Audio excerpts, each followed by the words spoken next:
Hello, welcome to Learning Piano for Worship. This is the intermediate course and is numbered 204. In this lesson, we'll learn something very similar to what we have learned in the previous lesson. Previous lesson, we have learned 1, 2, 3, 4 end. And I just like to note that 1, 2, 3, 4 end is not a playing style by itself, but it complements a playing style.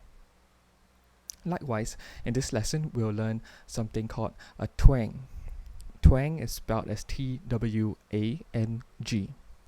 And this twang as well, it's not a playing style, but it complements a playing style. And you would see that in these few lessons, we'll be learning about these different playing styles, or rather these different things that complement playing styles. So now let me bring you over to the piano. On the piano itself, let us just refresh what we have learned in the last lesson, the 1, 2, 3, 4 end. So I'll play from the melody introduction all the way up to the C, A minor, F, D minor and G chord, which is basically the first line of still. Okay, so let's begin.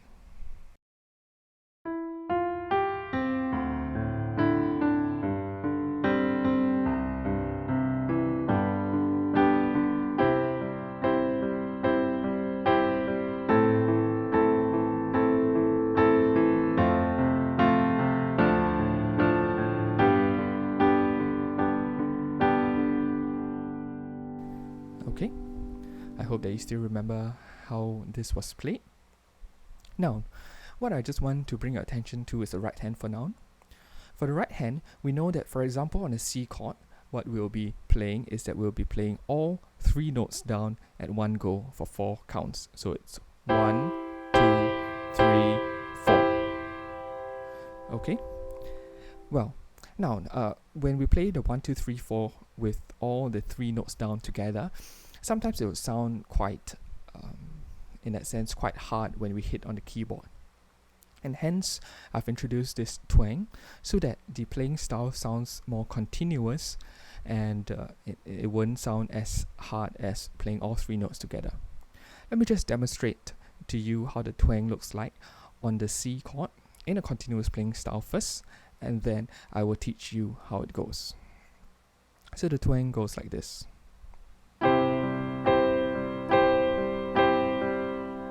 Okay, just one more time.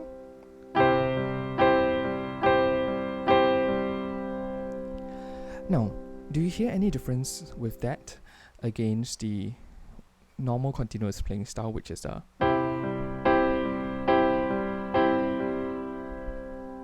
Okay, if you say that you heard a slight difference in terms of the notes not being pressed together in the twang, then you are right. So how does the twang go? The twang is basically made up of still the same 3 notes, the E, G and the C, but instead of being pressed all together, it's going to be pressed one after another in very, very quick succession. Let me just show you a slowed down version of it first, and then I'll speed up later on just to illustrate. So for the 4 counts, what we want to do is we want to press E, G, and then C in quick succession.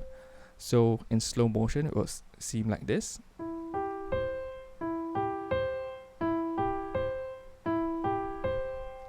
Okay, so speeding it up a little bit.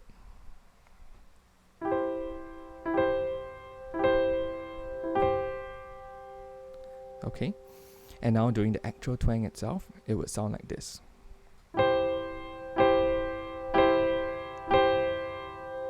Okay, do you catch that? So basically, the notes are going to be just played one after another within microseconds of one another, but it will sound very nice like this. Let me just play the first line of still with the twang.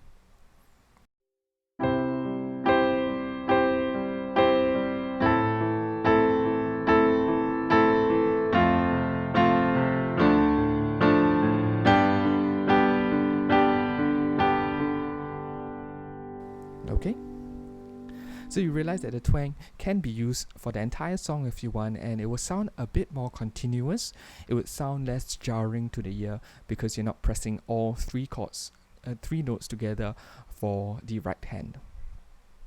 Now, because this is a simpler lesson in terms of just learning the twang itself, I'm just going to add one more additional chord in the still chords themselves. Now let me just refer you back to screen. On screen, which is the additional chord that you can see? Okay, if you had said it looks like the G/B, you're right. Now, just an introduction, what's a G/B? A G/B is basically called a slash chords. You would see this sometimes in the chords that are given to you as a musician, as a keyboardist or a pianist when you're playing for worship.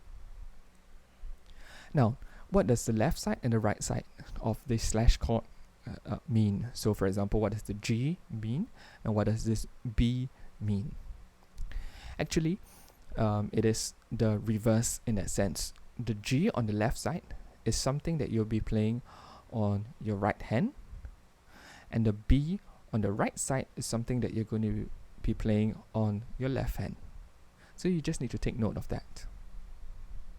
Bringing you back to the keyboard again. Now, let's just figure out what is a G and what is a B. A G on your right hand first looks like this. G. And we remember that, for example, G major chords, they're separated by 3 notes, then 2 notes. So let's just count 1, 2, 3, and this should be the next note for G major, and then we count 2, and this should be the next note for the G major chord. So your G major chord looks like this. Now on the left hand, if you had realized just now, the G/B is between a C and an A minor. A C looks like this, and an A minor looks like that. So naturally, the B, we know, goes in between. Okay, so this is a G/B. Now, as per normal, if we want to do a continuous playing style, we want to push this G on the right hand down so that it meets, or rather it comes very close to the B on the left hand. So if I were just to look for either G, B, or D that is close to this B, I realize that the closest note will be a D, and then I'll just follow it by a G and a B. So the whole G/B chord looks like this. Okay, so let's just run through that first. We realize that yet again the G/B is between the C and the A minor, which naturally means that the C will be reduced from 4 counts to 2 counts, G/B 2 counts, and then the A minor after that. So this is how it will look like on the first line of still, which means the C, G/B, A minor, F, D minor, and G. So here it goes with the continuous playing style, and I will add in a twang as well.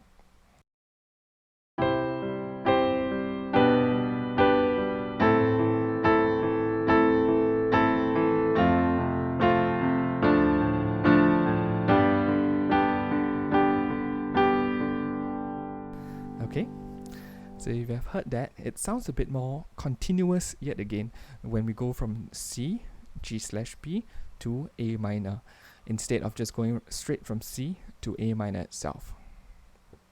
Now, what I urge you to do is to practice that twang a little bit, because the twang would be a bit hard to grasp at first, simply because you need to get the timing right such that it sounds not so distinct notes, but it sounds like the notes are joined together very closely, except that they are separated by microseconds from one another. After that, I also urge you to practice your G/B chord from C to G/B to A minor. And then once you're ready, you can practice the song still. And we'll practice it together as well. So let me just switch on my metronome to 75 beats per minute. Okay. And once we're ready, we can start with the melody introduction first, and then followed by the continuous playing style, the twang, and the G/B chord. Okay, so here goes. 1, 2, 3, 4.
Okay, so how did that go?